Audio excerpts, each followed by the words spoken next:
요한복음 5장 16절에서 18절 말씀 두 절은 교도하시고 마지막 절은 같이 보겠습니다.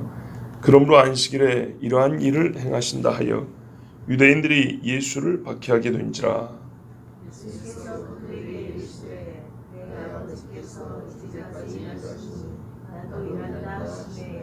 유대인들이 이로 말미암아 더욱 예수를 죽이고자 하니 이는 안식일을 범할 뿐만 아니라 하나님을 자기의 친아버지라 하여 자기를 하나님과 동등으로 삼으심이로라. 아멘. 안식일은요 10계명 중에 있습니다. 근데 10계명이 있기 전부터 지키라 그랬습니다. 하나님이 사람이 주신 최초의 계명은 안식일입니다. 선악을 알게 하는 나무 열매 따먹지 말라는 것과 더불어서 주기적으로 하나의 절기로서 반복하여 하나님이 지키라고 한 것은 안식일입니다. 그러니까 이거는 우리가 말하는 도덕이 아닙니다. 이렇게 하면 더 사람다워져 라는 얘기 아닙니다. 안식일 규정은 종교적인 의식이 아닙니다. 이거는 처음에 하나님 말씀하신 그 창조의 마지막 날이기 때문에 하나의 하나님의 언약입니다. 이 날은 너에게 복을 주리라 하나님이 그랬거든요.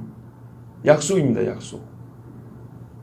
그래서 안식일은 여러 가지 성격이 있지만 제일 중요한 것은 뭐냐면 하나님의 언약으로 받아들이는 겁니다.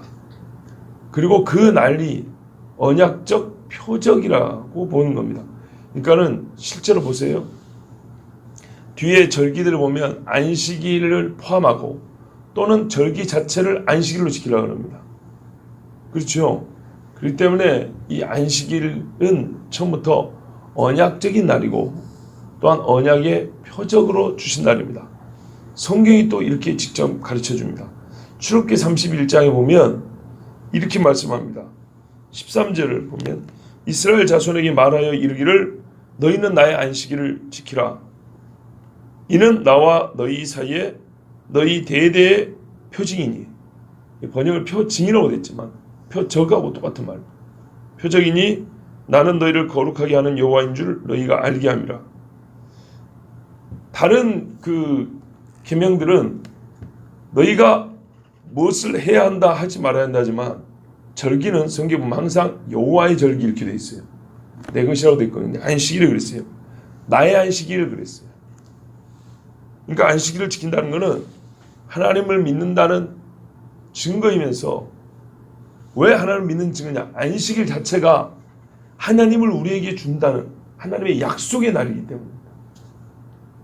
또 이 3장 출애굽기 3장 16절을 보면 아까 제가 31장이라고 그랬는가요? 그쵸? 31장이 맞을 거예요. 출애굽기 한번 찾아보시겠습니까? 3장이 아니고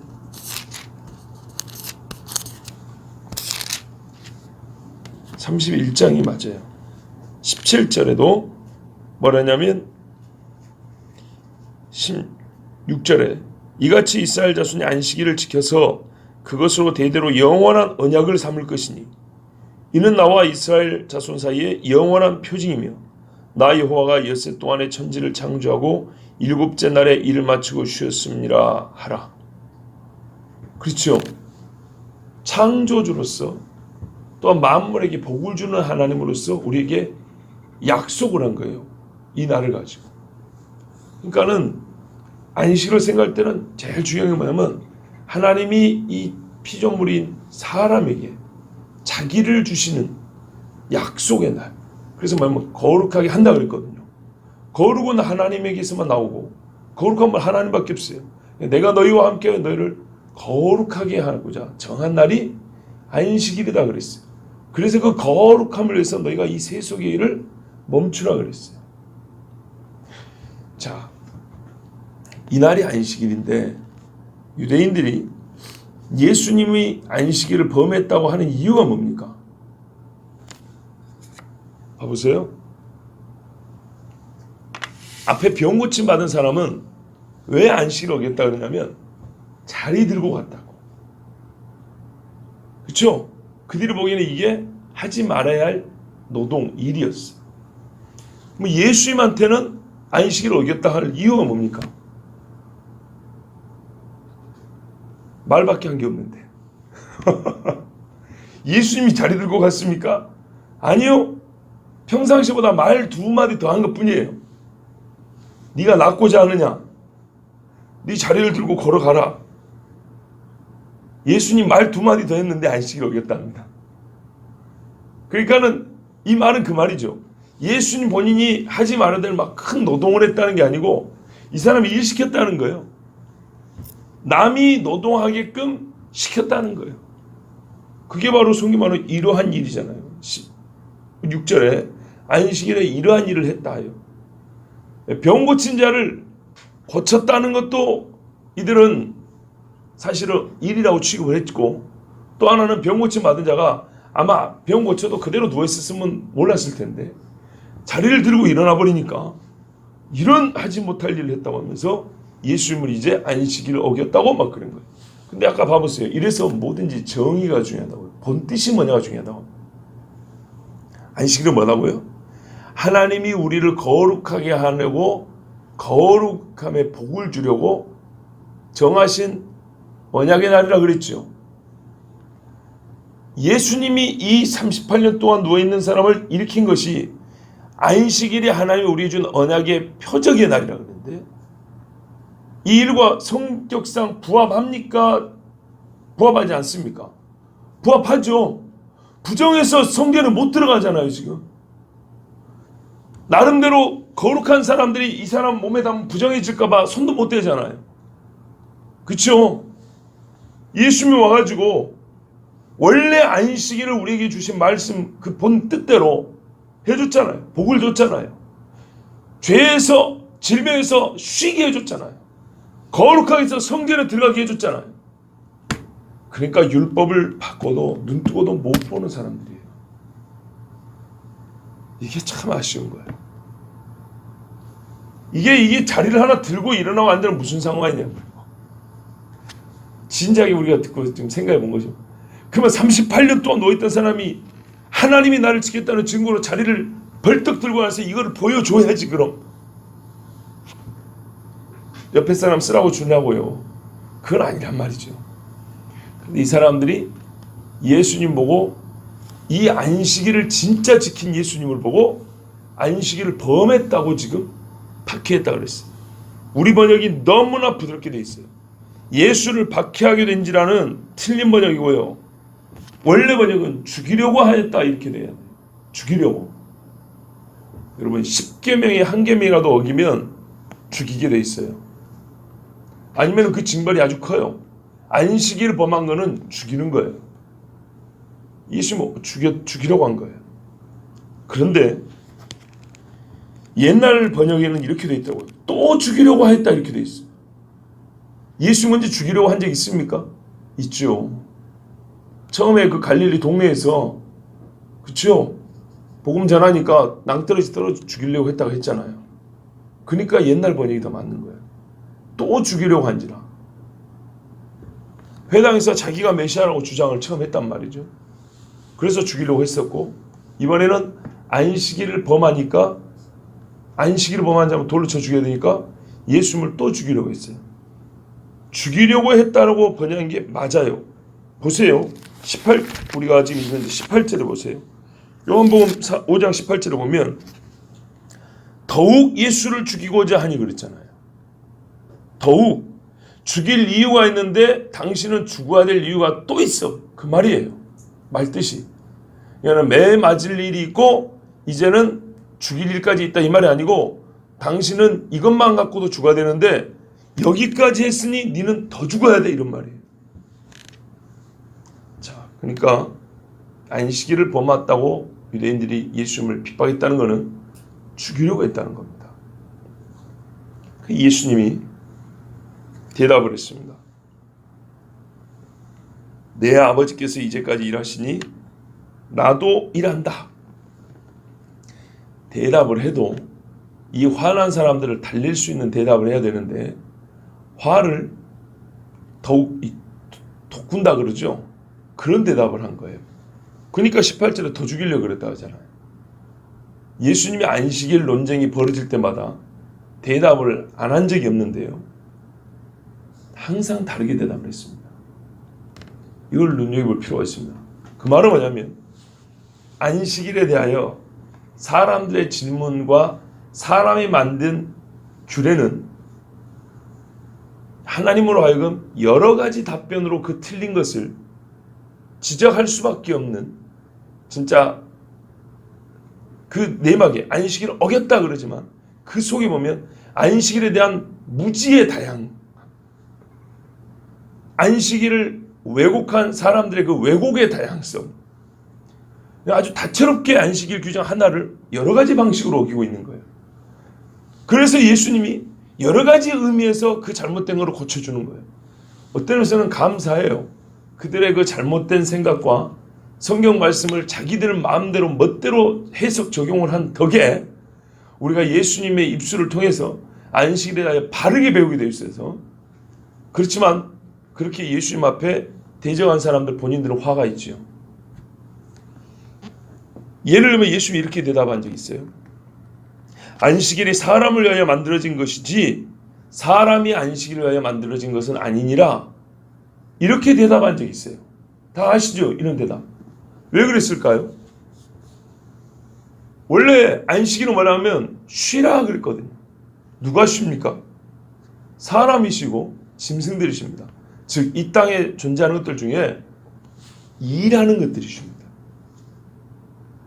하나님이 우리 삶을 만들 때 우리 인간은 일을 계속하면 피로가 누적되게 돼 있어서 온전한 이 사람으로서 살기가 어렵습니다. 그래서 7일 중에 하루는 쉬어야 된다고 그랬어요. 그러면 하나님은 피곤해서 쉬신가요? 성경이 뭐라 그럽니까? 피곤치 아니하며 곤비치 아니하시며 주무시지도 아니하고 졸지도 아니하시고. 그렇죠? 이게 이사야하고 시편의 말씀이에요. 그런데 하나님이 피곤해서가 아니라 만물이 피곤하기 때문에 그게 피조물의 한계거든요. 그래서 하나님은 그 피로를 해소하고 건강을 회복하도록 쉬라 그랬어요. 그리고 그날 하나님을 만나는 기쁨을 누리게 하시려고, 그냥 쉬는 게 아니라 주와 함께하는 즐거움으로 이 힘을 회복할 수 있도록 그렇게 쉬라 그랬어요. 항상 성경에는 안식일은 성회로 모이라 그랬어요.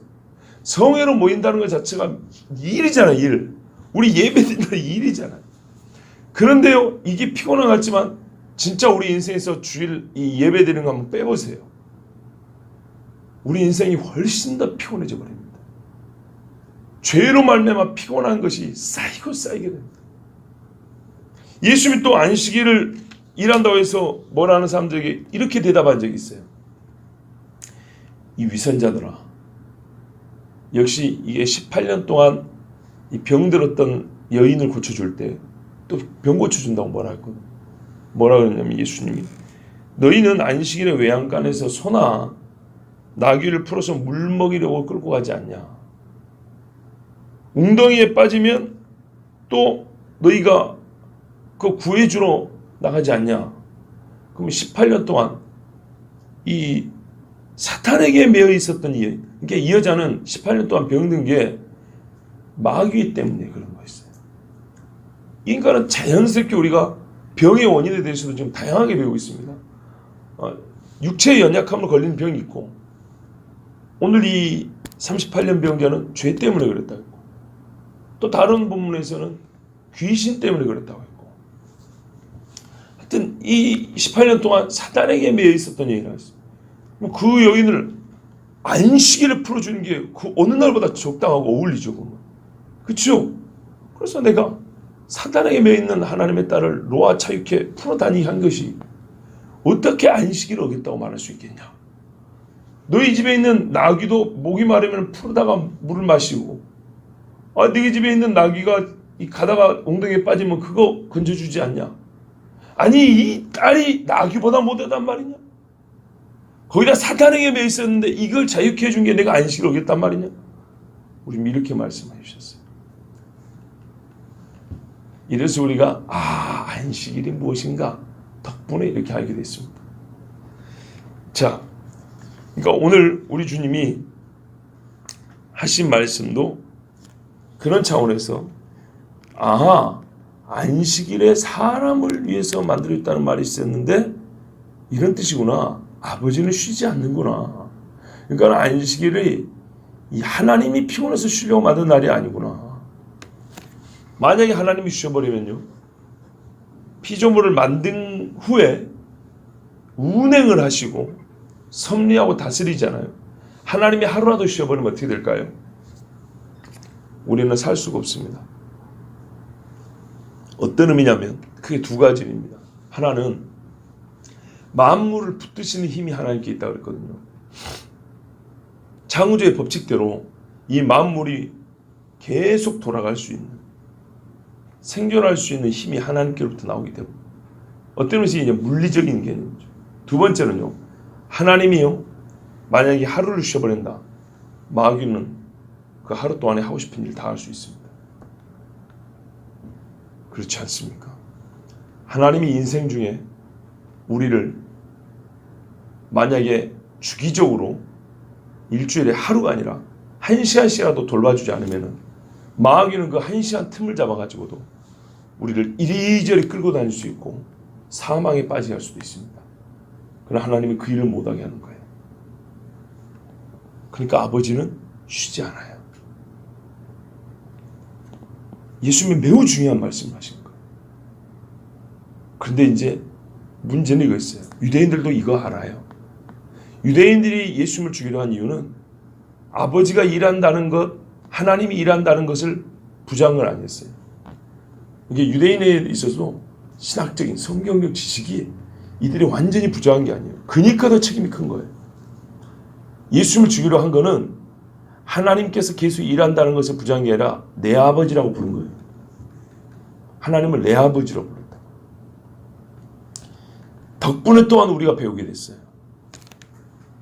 예수님을 하나님 보고 내 아버지라고 불렀다고 해서 죽이려고 했다는 것. 이 말은 인간 중 그 누구도 하나님을 직접 자기 아버지라고 부를 수 없다는 걸 말해줍니다.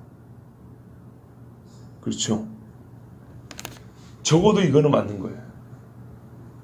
예수님 전에 어떤 사람도 하나님을 자기 아버지라고 개인적으로 이렇게 부른 적이 없어요. 제 기억으로 성경 보면 솔로몬이 하나님 앞에 기도할 때 아버지라는 표현이 나오긴 해요. 다시 한번 확인해볼 찾아봤는데 옛적인 본격이 있어서 제대로 찾지는 못했어요. 솔로몬이 기도 중에가 보면 하나님 아버지라고 이렇게 부른 적이 있는 걸로 제가 기억이 있는데 그것은 해석을 하자면 이 민족을 대표하여 기도할 때 그런 상황입니다. 개인적으로 예수님처럼 솔로몬의 아버지 다윗 이렇게 말할 때처럼 아버지 이렇게 부를 때처럼 하나님을 친육체의 아버지를 부르는 것처럼 그렇게 부르는 사람은 없었다.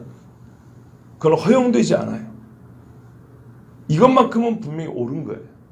그러니까 유대인들이 말한 것 중에 예수님을 뭐라고 할까요?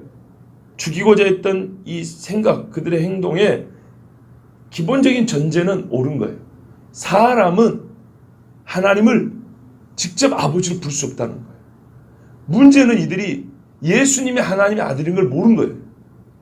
그렇다면 보세요. 사람은 누구도 하나님을 직접 아버지로 부르지 못해요.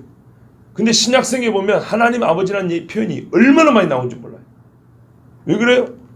우리가 예수 그리스도가 하나님을 아버지라고 부르는데 성경에 보면 우리가 예수님과 형제가 되어 하나님의 자녀, 양자가 되었다고 그랬거든요. 그러니까 예수님이 부른 호칭, 아버지를 부른 호칭을 그대로 우리가 쓸 수 있게 된 거예요. 유대인들은 이 은혜를 알지는 못했어요. 그러나 그들이 예수님을 죽이고자 했던 그 앞의 전제, 사람은 하나님을 아버지라 부를 수 없다. 이것만큼은 우리에게 정말 중요한 시사 가르쳐 주는 거예요. 맞다. 우리가 어떻게 하나님을 아버지로 부를 수 있겠느냐. 그런데 지금 아버지로 부른다는 것은 바로 본래 아들이셨던 예수 그리스도의 대속의 은혜로 말미암아 우리가 그분과 형제가 되어 하나님의 양자가 되어 아버지로 부르게 되었다. 그러니까는 덕분에 우리가 받은 은혜가 뭔지는 우리가 확실하게 알게 됐어요.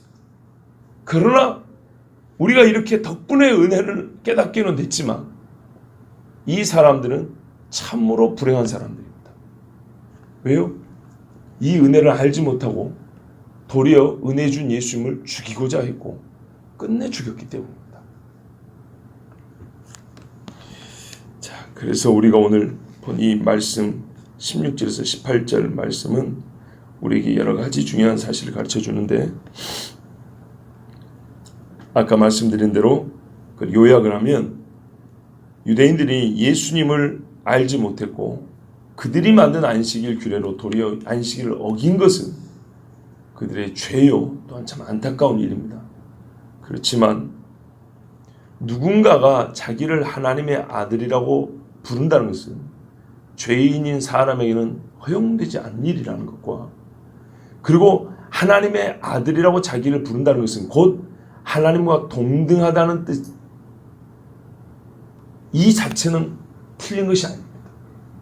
그러니까 예수님이 하나님의 아들이라는 걸 몰랐기 때문에, 예수님이 곧 하나님이요 동등하다는 걸 몰랐기 때문에 그것은 그들의 무지로 말미암은 죄요, 이 무지가 얼마나 끔찍한지는 우리가 깨닫게 됐지만, 그렇게 예수님을 모르긴 했지만 그들이 갖고 있는 성경이 가르쳐 주시는 이 지식, 하나님과 사람에 대한 지식 자체는 틀린 게 아니라 그 말입니다. 사람은 하나님을 아버지 부를 수 없고 누군가가 하나님과 친자 관계라고 주장한다면 그는 곧 자기를 하나님과 동등이라고 여기는 것과 같다라는, 이것은 분명히 맞다는 겁니다. 맞죠? 이것만큼 분명히 맞아요. 근데 그런 인간이 없다고 봤는데 예수님이 그렇게 그것에 합당한 분이었어요. 자기를 하나님과 동등히 여기는 합당한 분이었어요. 이래서 우리가 또 하나 깨닫는 게 뭐냐면, 이거는 이제 제가 자주 비판하듯이 현대신학자들 비판하는 건데, 성경을 연구하는 학자들은 도리어 예수님의 기독론적 호칭이라고 해요. 나는 인자다, 나는 메시아다, 나는 하나님의 아들이다, 나는 왕이다. 예수님이 누군지를 가르쳐주는, 예수님의 정체를 드러내는 호칭들이 있죠. 이름은 예수고 그분의 지위와 사역을 통하여 우리가 그에 붙여준 호칭, 이름은 한인과 아니고 나는 목사라고 여러분이 불러주죠. 그런 것처럼 이름은 예수인데 그가 메시아요, 곧 그리스도요, 하나님의 아들이요. 이런 호칭은 후대의 사람들이 기독교라는 종교를 만든 다음에 자기들이 신봉하는 예수를 신격화하기 위해서 만들어낸 호칭, 예수에 대하여 새로운 이론을 만들어낼 때마다 칭호를 하나 만들어 붙여준 것처럼 이렇게 주장하는, 정말 성경대로 하면 화 있을 진짜 그런 신학자들이 많다는 것, 그들에 대한 완전한 성경적 반박이 여기 있습니다. 예수님이 왜 죽었냐면 병 고쳐준 것 때문에 죽은 게 아니라 자기를 하나님이라고 해서 죽은 겁니다. 유대인들이 예수님을 죽이고자 한 절대적 이유는 여러 가지 자기들이 보기에 규례를 어긴 것이지만 결정적 이유는 자기를 하나님의 아들 곧 하나님이라 해서 죽인 겁니다. 맞죠? 그런데 만약에 하나님의 아들이라는 칭호가, 자칭 하나님이라는 주장이 예수님이 그런 적이 없다면 예수님은 왜 죽은 겁니까?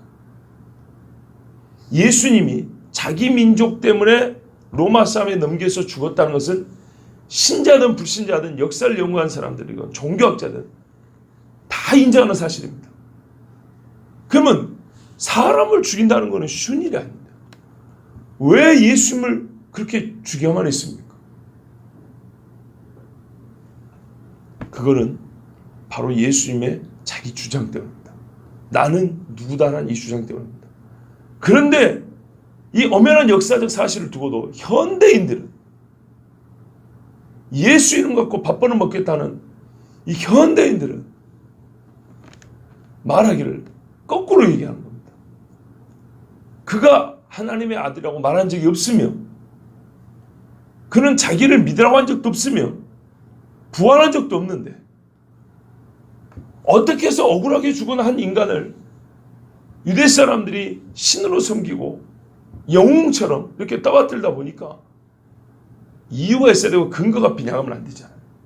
그래서 후대에 기독교인이 되어버린 사람들이, 그리스도인이 되어버린 사람들이 자기들이 믿는 그리스도 예수를 보다 더 의로운 자, 보다 더 우리에게 말할까요?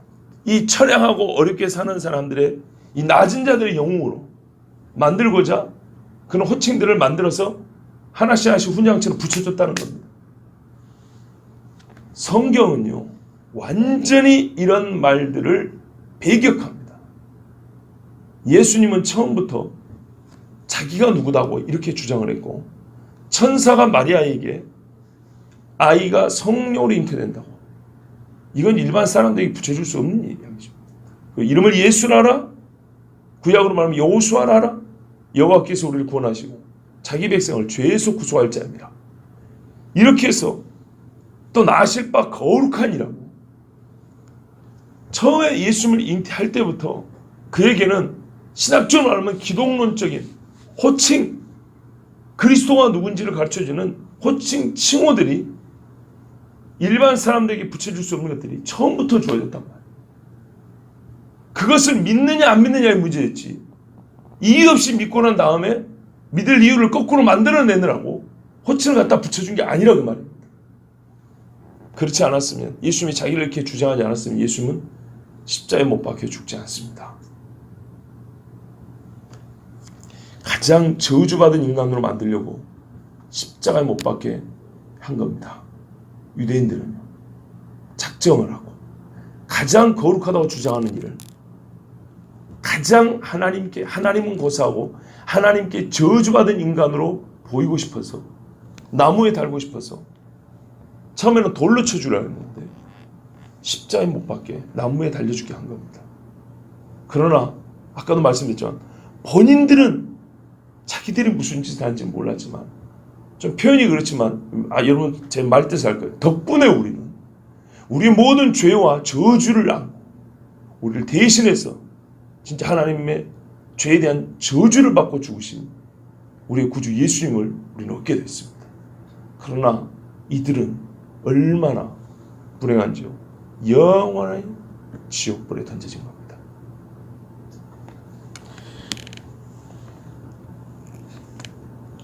그렇다면 한편 오늘날 예수 그리스도를 하나님의 아들로 믿고 있는 우리가 예수님을 따라가는 입장에서 순교를 각오둬야 되겠지만, 객관적으로 볼 때는 어떤 종교인들보다 죽을 이유를 안고 신앙생활을 시작한다는 것, 그거 알 필요가 있습니다.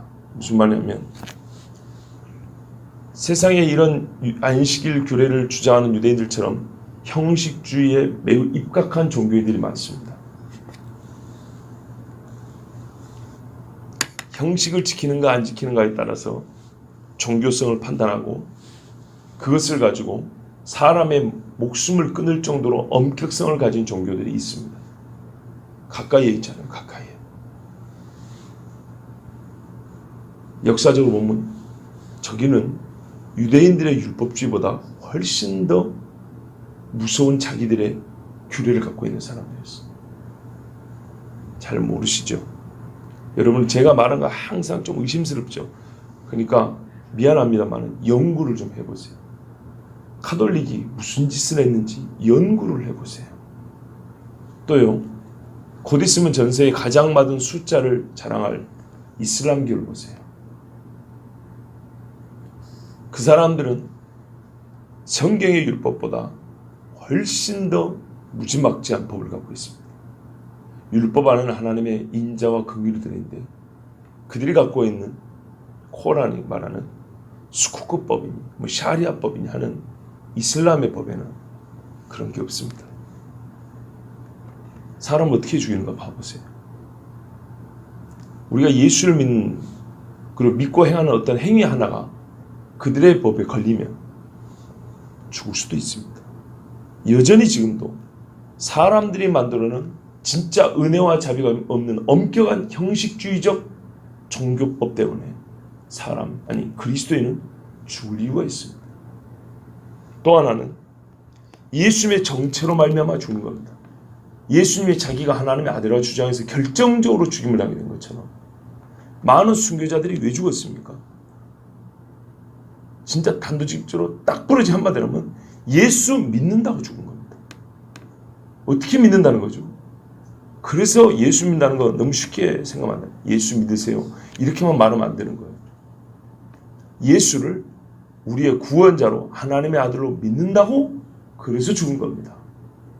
예수를 유일한 주님이라고 믿는다고 죽은 겁니다.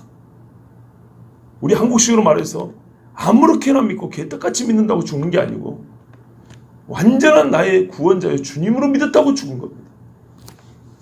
자, 그렇다면 예수님이 죽임당한 이유가 예수를 따르는 우리에게도 역시나 적용됨을 알 수 있죠. 그러면 지금도 그렇지만 갈수록 신앙생활이 훨씬 더 부담스럽고 위험이 커지지 않겠습니까? 그러나 여러분, 너무 걱정할 필요는 없습니다. 그리고 그게 겁난다고 신앙을 잃어도 안 됩니다. 왜냐하면 오늘 말씀에 보다시피 안식일이 무엇이며 안식일에 사람이 할 수 있는 일과 하나님께 받은 언약이 무엇인지를 가르쳐주는 일에서부터 예수님은 자기 목숨을 걸고 우리에게 가르쳐줬기 때문입니다. 무슨 뜻인지 아시겠죠? 예수님은 우리에게 안식일 규례를 가르쳐주기만 하는 것부터 자기 목숨을 걸고 가르쳤다. 그러니까 예수님이 우리 주신 십자가의 은혜 말고도 그 목숨을 잃을 위험으로 따지자면 모든 생명에 관한 진리를 우리에게 주실 때, 하나님의 마음을 우리에게 전해 주실 때마다 사실은 예수님은 그때마다 자기 목숨을 건 것과 다름없어요. 그렇지 않습니까? 그랬다면 우리가 예수 믿는 것 때문에 목숨을 잃을 수도 있다는 것은 이상한 일도 아니고, 오히려 우리 주님이 어떻게 보면 이 작은 거 하나 가르쳐 주는데도 목숨을 걸었다면 우리가 예수 믿음으로 말미암아 죽을 수도 있다는 것은 이상히 여길 것도 아니고 그렇게 겁낼 것도 아닙니다. 오히려 우리 주님은 죽고자 하는 자에게 생명을 주실 것이고, 혹 주를 위하여 목숨을 바친 자에게는 생명의 멸류관을 주시며 그 죽음을 헛되게 하지 않으시고 순교자의 피로 말미암아 우리 대한민국과, 아니 내가 구원하는 것처럼 또 많은 사람을 주께로 돌이키는 그런 은혜의 방편으로 삼으실 것이기 때문에 우리는 이 믿음 안에서 주님이 하신 대로 믿고 주님이 하신 대로 똑같이 이 세상을 살아갈 수 있습니다. 우리 주님이 우리에게 모든 말씀을 주실 때마다 자기 목숨을 내놓았습니다. 기도하겠습니다. 하나님 아버지, 오늘도 우리를 사랑해 주셔서 감사합니다.